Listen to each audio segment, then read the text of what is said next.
But I want to kind of outline what research has shown, or kind of well, I have 9 early warnings behaviors to pay attention to, and so there's what research has shown, that these mass shooters don't just kind of uh, just randomly uh, uh, decide to shoot people. They prepare, they plan, and they do research.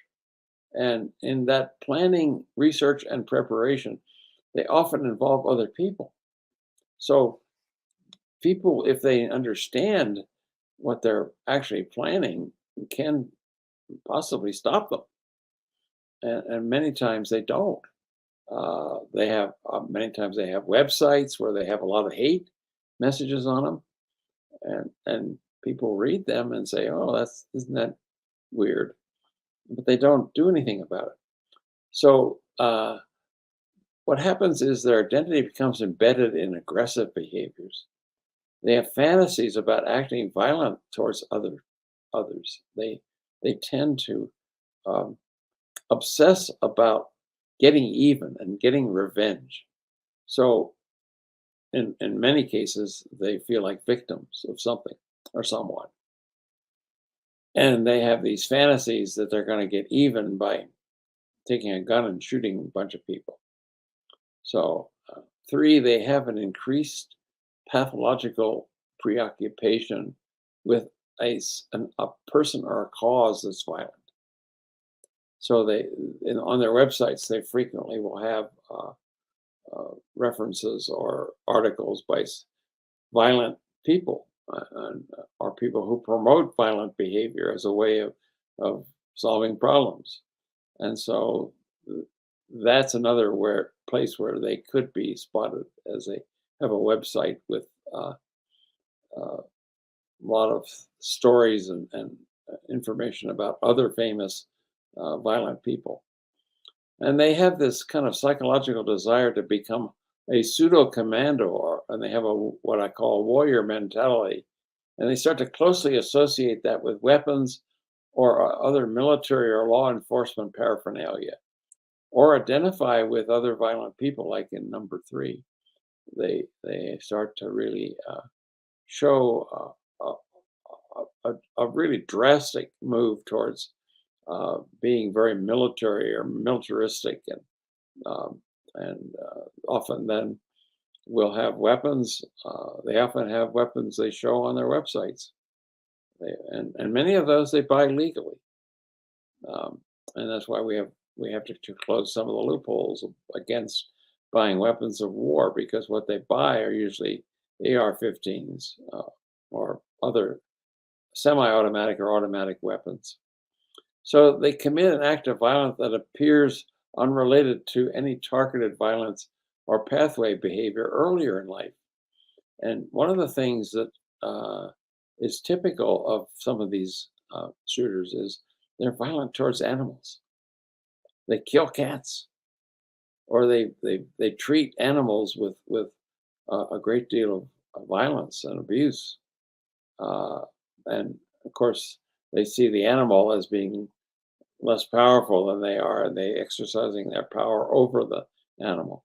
So there's often a history of some kind of violent behavior towards animals earlier on in their life, and that's an early warning signal. And they display an increase in the frequency or variety of any noted activities related to the target. They'll start visiting the target, like the guy that shot up the store in Buffalo.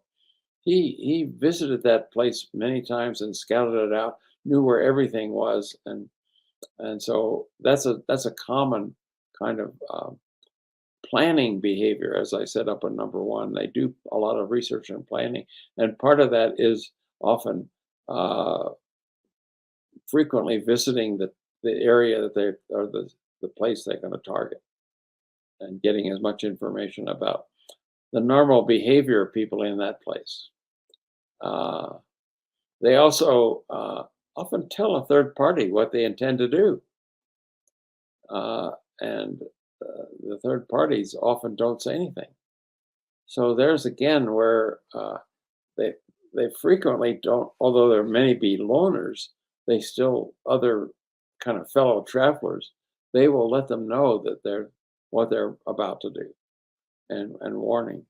I was part of heading off an attack from a mother called me and said my son is threatening to shoot up the school. I said, well, for heaven's sakes, get all weapons in that house out of his reach. And so there was a pistol. She found a pistol in his bedroom, and she took it and gave it to a friend to keep in a safe away from him. So I mean, uh, he was actually saying what he was going to do ahead of it. And there's evidence of violent action time imperative.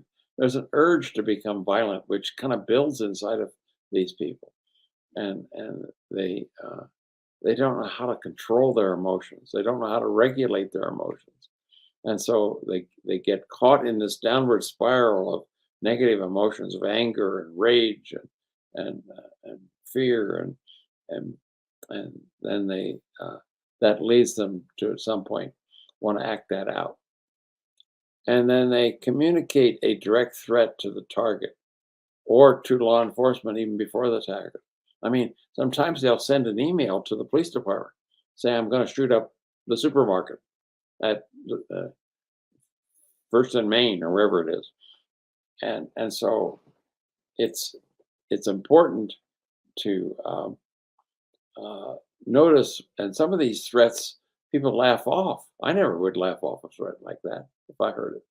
And I think more and more people are not laughing it off. So those are 9 early warning behaviors of mass shooters that if we were aware of those behaviors